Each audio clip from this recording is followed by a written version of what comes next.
চাইছিল তো 90, এলা কয়াবো 71 দেওয়ার নিছি।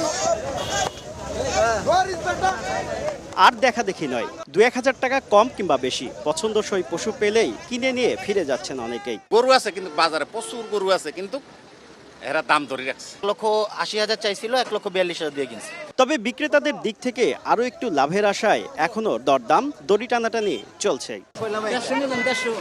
আর নিতে দেবে না, 1 লাখ রাখাও।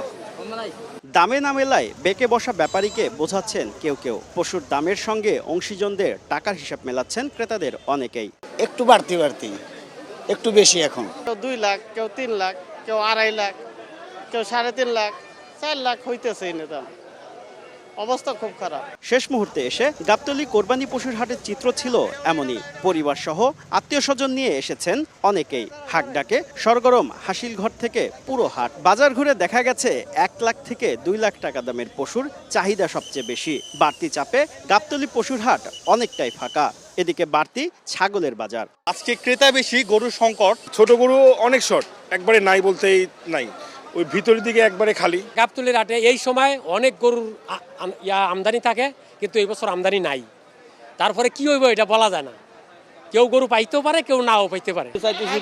60,000 টাকা বলতেছি, বলে না কই আর কি দাম।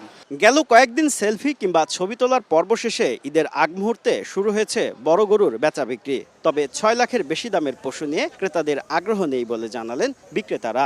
যেটা মিলা তাহলে নিব, নাহলে চলে যাব। বাজার যেতে ভালো তা না, ছোট গরু বিক্রি হইতেছে অনেক। এদিকে বাড়তি চাহিদার চাপ সামাল দিতে আজও গাবতলী হাটে পশু আসছে দেশের বিভিন্ন প্রান্ত থেকে। শুভ খান, সময় সংবাদ, ঢাকা। প্রতিটি ঈদে স্পেশাল হারপিক 750 ml বোতল থেকে 1 টাকা ব্যয় করা হবে পরিচ্ছন্নতা কর্মী ও সুবিধাবঞ্চিত শিশুদের জন্য। ঈদের খুশি ছড়িয়ে যায় হারপিকের সাথে।